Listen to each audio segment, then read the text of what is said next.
Et alors on est très heureux d'accueillir pour la première fois dans cette émission la comédienne Audrey Dana. Bonjour Audrey. Bonjour. Merci d'être là. Et Benjamin Charby, bonjour. Vous êtes le co-créateur et co-scénariste de la série événement de cette rentrée, Zorro. Je comprends que Zorro vous ment. Ça fait 20 ans que je te répète que c'est fini tout ça. Un jour, c'est toi qui seras sur ce cheval, fils.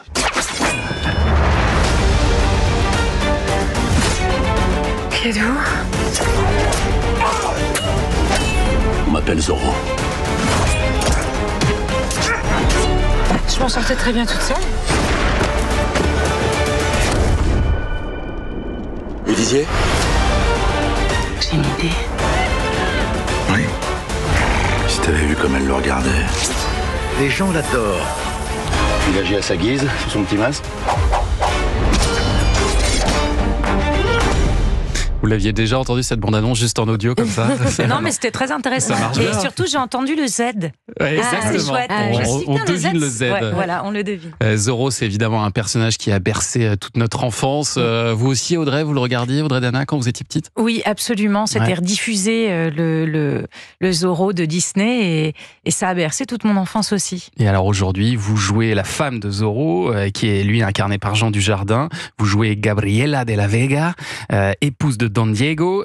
J'avoue que j'avais pas de souvenir vraiment de l'épouse de Zorro. On la voyait pas beaucoup. On la voyait pas des masses. Hein. Là, c'est un rôle qui est très étoffé par rapport à la version originale. Il faut demander à Benjamin, c'est lui qui a eu cette envie, cette idée. Non, c'est assez super parce que moi, en tout cas, je m'attendais pas du tout à un personnage féminin aussi développé, puisque Zorro, ça a toujours été associé aux garçons. Ouais, c'est vrai. Et alors vous, Benjamin, qui êtes donc créateur de cette série, scénariste de la série avec Noé Debré, vous avez voulu féminiser un petit peu la série Zorro? Ouais, on avait envie un peu de moderniser à plein d'endroits, aussi à cet endroit-là. C'est pas facile dans un univers très masculin comme ça d'amener un personnage féminin sans que ce soit plaqué, sans que ce soit aussi plaqué idéologiquement. Donc on a essayé de faire grandir un personnage comme ça aux côtés de Don Diego de la Vega.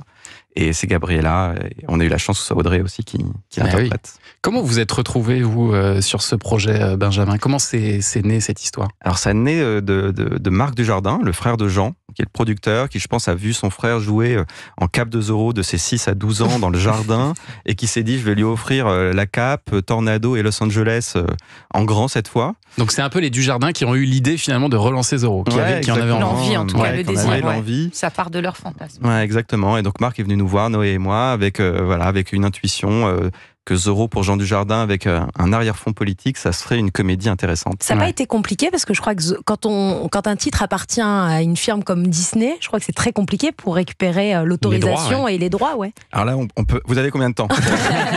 Ça a été très compliqué. Ça a été très compliqué. Ça appartient pas exactement à Disney. Il y a une fondation. En fait, Zorro, c'est dans le domaine public, mais ce qui est protégé, c'est le costume.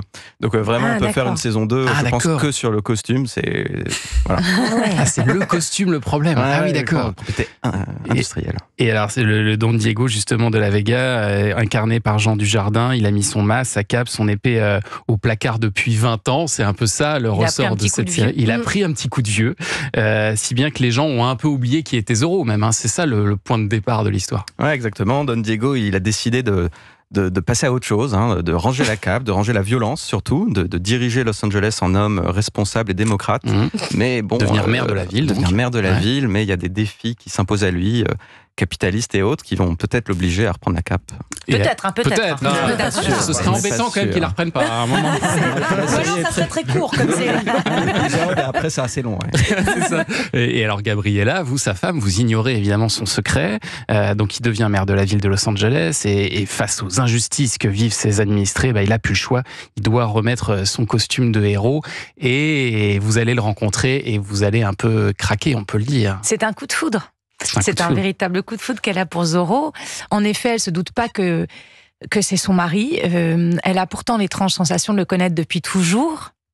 Mais c'est un peu ça la définition du coup de foudre, c'est de rencontrer quelqu'un pour la première fois et de se dire « Mon Dieu, mais j'ai l'impression de te connaître depuis toujours. » C'est génial d'être la maîtresse de son mari. C'est la très bonne idée de la série, là, je trouve que vous avez eue, c'est d'en faire à la fois votre mari et... C'est l'amant de Pinter. Et votre amant. Voilà, c'est ça. Et donc, Don Diego va devenir jaloux de Zorro. Ce qui va créer Oui, l'envie, c'est de faire un vaudeville où le mari et l'amant sont la même personne. Ouais. Donc ils sont à 3, mais ils sont à 2. Oui. Et voilà, mais ils s'en veulent, des troubles ils se disputent. psychanalytiques et psychiques.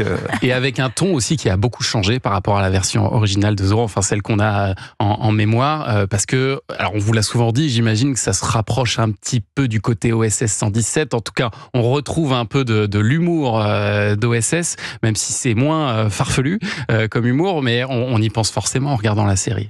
On y pense avec la cinégénie de genre, mais très honnêtement, quand on l'a travaillé, on était plutôt du côté de l'hommage que du côté de la parodie. Ouais, je crois que Diego, c'est un peu un frère inversé d'OSS. Diego, c'est un personnage qui est profondément bon et idéaliste. Alors, on peut dire que la gentillesse, c'est de la bêtise, mais c'est pas sûr. C'est peut-être un amalgame. Il a un côté un peu naïf, comme naïf, OSS. Mais voilà, naïf. Mais après, vous avez préservé en même temps l'identité de Zorro. Il peut être bête des fois aussi. Oui, alors que Diego, il est très intelligent, il est un peu complexe, il est un peu technocrate. Il est cultivé, mais par contre, il est naïf et il a envie de faire les choses bien. C'est un gentil, c'est un vrai gentil. Il a été écrasé par un père dominant. Absolument. André Dussolier, qui est génial. Et c'est vrai que le casting, on va en parler dans un instant parce que le casting est fabuleux. Donc avec Audrey Dana, avec André Dussolier, Eric Elmosino, Grégory Gadebois aussi, et Salvatore Ficara qui joue Bernardo et qui est formidable.